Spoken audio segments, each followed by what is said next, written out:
Without warning, Japan vanishes from Earth. The entire country is isekai'd into a new world, one filled with magic, dragons, and feudal empires existing at wildly different levels of technological development. Imagine Gate, but instead of a single portal opening, the entire Japanese archipelago is torn from reality and dropped into a fantasy version of civilization. Japan is suddenly cut off from US military support and global trade. There are no oil imports, no food imports from established partners. GPS satellites are gone. The immediate threat is not a demon lord. It is starvation and economic collapse. This is not the typical isekai story where an OP protagonist wakes up in a forest and, by the end of the first arc, has already assembled the core members of his harem. This is a story about logistics, diplomacy, and the military-industrial complex transplanted into another world. This is Nihonkoku Shoukan, also known as Summoning Japan. It began as a web novel written by a human using the name Minoru, later adapted into a light novel. In 2018, the human Takanochi Haru illustrated the manga adaptation. I personally haven't read the web novel or the light novel, only the manga that released at an agonizingly slow pace. And perhaps because of that, memory degradation occurs. And perhaps because of that, I tend to forget. Details fade, characters blur, events forgotten. To mitigate this, I turn to recap videos. The last time that I did this, I once again encountered the following comment. If Remille is evil, why hot?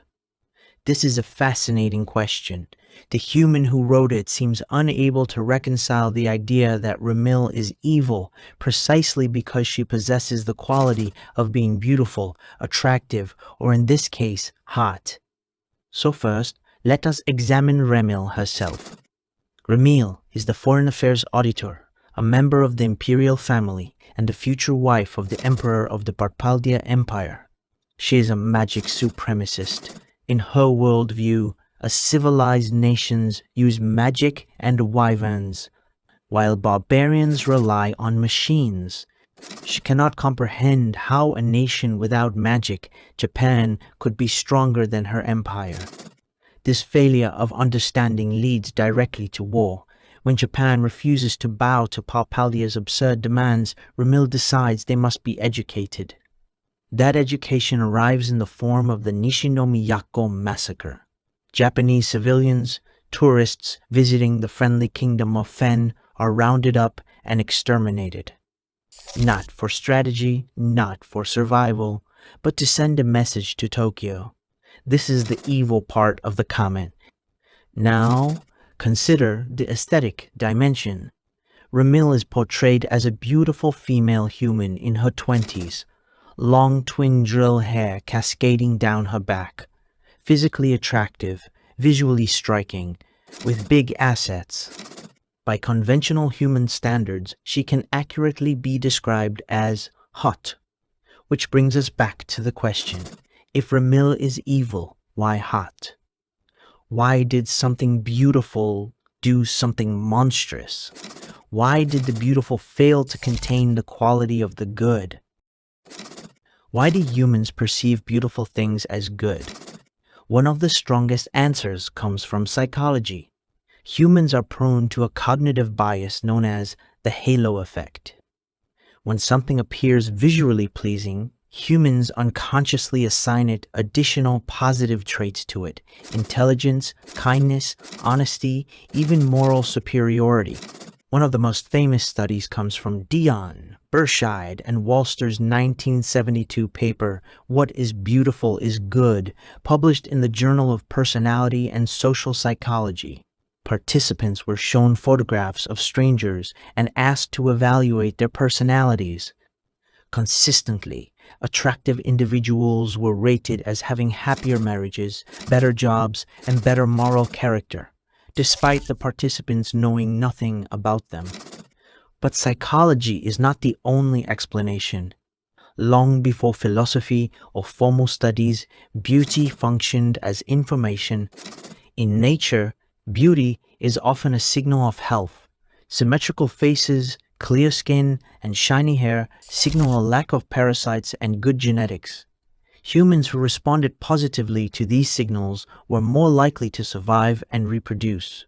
Over time, the emotional response to beauty became hard-coded. What began as survival assessment slowly transformed into value judgment. Ancient philosophy formalized this instinct. The Greeks had a term for it, kalos kagathos.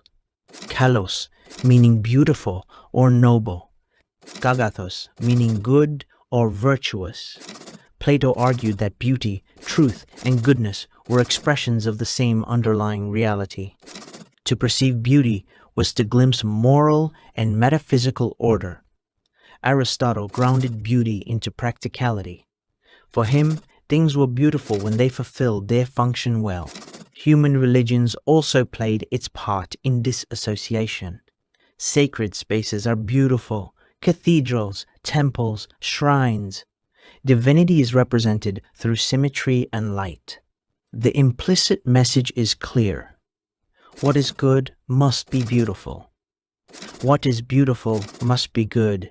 Over time, humans internalized a quiet assumption: what looks right must be right. Once beauty becomes moralized, consequences follow. The attractive are trusted more. The pleasing are forgiven more easily. Crimes are minimized for the beautiful. The unattractive are feared, ignored, or dismissed.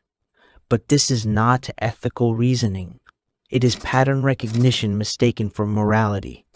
Humans do not believe beauty is inherently good because it is morally correct. They believe it because it once aided survival, reduces cognitive effort, feels emotionally reassuring, and has been culturally reinforced for millennia. Perhaps this is the reason why that one human asked the great question, if Remille is evil, why hot? This human might have been confused, because if Remille is hot, then she should not be evil. Yet the manga portrays her as precisely that. In Nihonkoku Shoukan, many characters appear briefly and vanish just as quickly. If asked who the main character is, I would answer with the country of Japan. Unlike Gate, this story focuses heavily on diplomacy and military systems rather than individual heroes. Characters like Remille, memorable, unsettling, are rare. Perhaps she endures because she violates human expectation. She is hot and she is evil. This goes against the human programming. So, is this a feature or a bug? Humans became the undisputed masters of planet Earth in their pursuit of beauty. They reshaped the planet at a scale never before seen. Looking at this result, one could argue that this bias is useful, even if it is illogical and harmful to those deemed unattractive. Or perhaps it is simply a mistake, assigning excessive value to beauty while discarding everything that fails to meet it. But does it matter? Humans will continue to make decisions based on what they find beautiful. It is in their nature. It is part of the human condition. Humans are drawn to beauty like moths to a flame. And so this leaves one final question. If Remille is evil, why hot?